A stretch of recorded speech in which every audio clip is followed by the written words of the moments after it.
Good afternoon, everybody.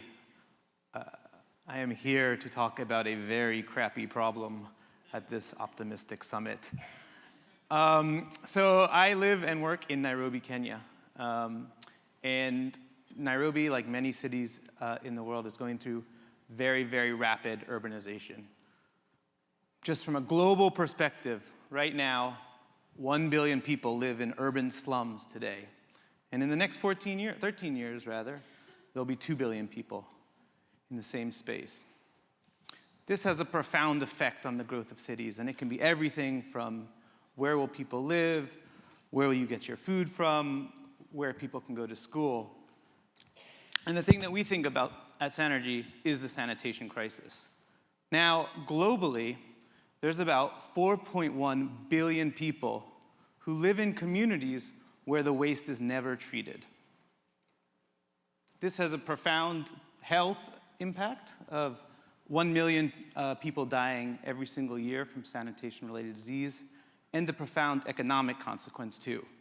The World Bank estimates it costs about $260 billion in lost GDP because of sanitation-related disease.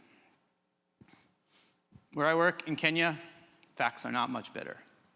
8 million people live in slums, 17,000 children die every year due to sanitation-related disease, and $270 million is lost in GDP each year. Now, it's important that you understand what the challenge is and what it's like in the communities where we work. It starts, as you can see on the left here, with the sanitation facilities.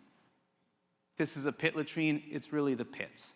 Basically, it provides a little bit of privacy, but otherwise, the waste is dropping into underneath, where it leaches into the soil and the waterways, causing tremendous environmental damage. People are paying to use these facilities every day, and this one here is actually is a clean one. Second, what you see is that the waste then has to be removed. And these guys, they're called frogmen. And they're called frogmen literally because they will jump into these pits to manually empty them. And what the guys are pushing there, they call an ambulance. And the reason they call it an ambulance is because everybody gets out of the way when they come through the community. And then even if the waste is being removed from the community, it needs to be treated. And in the absence of significant processing plants, the majority of what happens is that waste just gets tipped. This here is just a little bit outside of the slums where we work. Typically, I've seen people who will just dump it in a schoolyard when the school's not in session. These risks are profound. And in Nairobi, what that leads to right now is that 2 million tons of waste every year are being developed by the the residents of the city, and 90% of that waste ends up not being untreated. So what's the answer? Well, sewers, as Damon just talked about, is one of the solutions, right?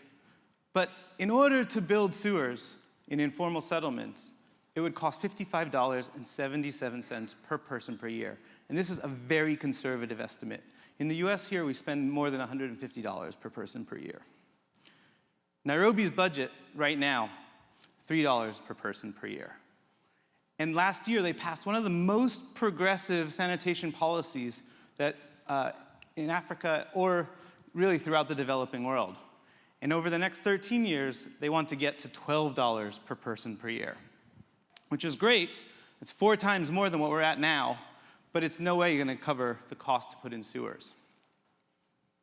So this is where Sanergy comes in.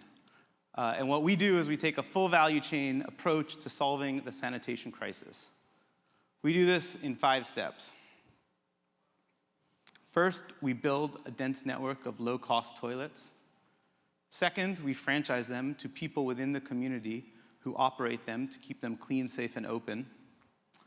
Third, we provide the right support services so that they're able to thrive. Fourth, we provide a quality collection service. And then finally, we aggregate this waste at a centralized facility where we're processing it into valuable end products, namely organic fertilizer and animal feed. So this is what it looks like. This here is the Fresh Life toilet. It is a bright blue, eye-catching facility that has a lovely translucent roof, and underneath it, what is called a urine-diverting dry squat plate that separates the liquid and the solid waste into a cartridge system. We distribute these toilets through 3 simple models. First, a commercial model. So entrepreneurs invest in this so that they're able to run them as small businesses, charging their neighbors and the community user fees in order to gain access. This here is Agnes. She's one of our entrepreneurs from the very beginning, from 5 years ago, and she's still with us. When she started, she was previously running a business called Changa, which is basically moonshine. And instead, she decided, and as she ran that, she had to pay the cops off to run her business. People would make sort of inappropriate comments to her, sort of associating with sort of illicit activities. And instead, what she did was she decided to run our toilets as a business. Now she's running 3 of these successfully, and she's taking the profits that she's making into this actually to invest in literacy for herself, to be able to take on other income-earning opportunities too. Second, we have a residential model. So we work with landlords within the informal settlements who are able to provide these as value-add service to tenants. Families love this because now they have 24/7 access to toilets close to where they are living. They don't have to walk to other facilities at night. They don't have to worry about where their kids are. It works really well for everybody. And then finally, we work in schools and community institutions. We're in about 100 schools right now, providing sanitation to about 5,000 or 6,000 students. We're able to partner with the government on this so that we're actually providing it at 1/5 of the cost on what they used to be providing before. We provide hygiene promotion training and things like that because this sanitation challenge, very seriously, is a 30-year challenge. We need to be working with kids to make sure that they're adopting the right behaviors around sanitation. Regardless of the distribution model, we provide important support services. This here is our business in a box that every operator gets on day 1. It ranges from things like marketing and marketing kits and uniforms and gumboots, which people really love, to really the basics of like hand washing stations and soap. We want to make sure that these operators can succeed from the very beginning. And then we provide a safe and professional waste removal system. This here is Joseph. He's one of our waste collectors. He's been with us for a long time. All of our waste collectors come from the community, and they're full-time employees. As you can see, he has a uniform, he has gloves, he has masks, he has all the appropriate PPE you need. What you don't see is that he has health insurance and inoculations too, to turn something that was very informal and highly risky into a dignified formal profession. He does a daily collection to our toilets, and he's using hand carts to take it from the center of the slums, where there aren't paved roads, to the perimeter, where we have trucks that enable us that we take the waste out to a much larger processing plant. And this is where some of the magic happens. So this here is where we're converting the waste into nutrient-rich, safe organic fertilizer. We are able to produce this in about 6 days through a composting, 6 months, I'm sorry, through a composting process that is both safe and starts to create a product that people actually need, organic fertilizer, to address a lot of the sustainable agricultural challenges that we currently face in Kenya. The Kenyan government recommends 10 tons per hectare of organic fertilizer is what's needed. And there's 27 million hectares of arable land in Kenya. There is a huge opportunity. We have become, in a very short time, the biggest producer of organic fertilizer, and we're only producing at about 500 tons a year. You can see there's a huge challenge. So where are we? Well, right now, so we opened our first toilets on November 19th, World Toilet Day for all of you out there, 2011. And we're currently in one slum called Makuru. There are about 500,000 people there. And we serve about 10% of the population with hygienic sanitation for the very first time. What that means is that and this is through a network of about 1,000 toilets run by 500 operators. what that means is that we're also collecting about 4,000 tons of waste every year. And this is growing very quickly. At the same time, we are guaranteeing all of the waste that we collect is being safely treated and safely removed from the community. We're currently removing about 15 tons of this per day.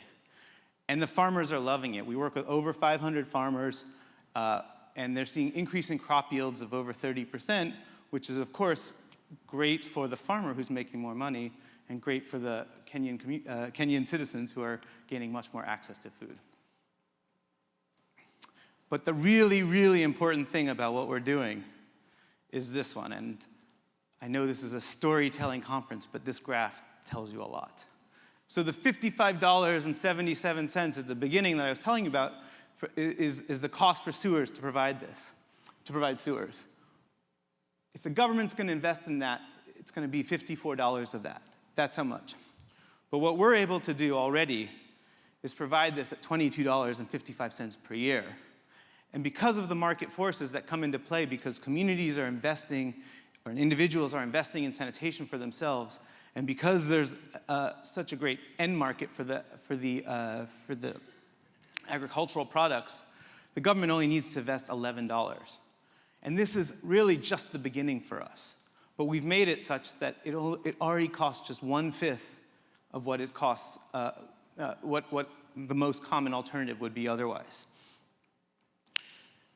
So now, there's 1,000 cities that are exactly like Nairobi. And we feel that we're just at the very beginning of something that's going to change the world in terms of being able to provide dignified sanitation for everyone forever. Thank you.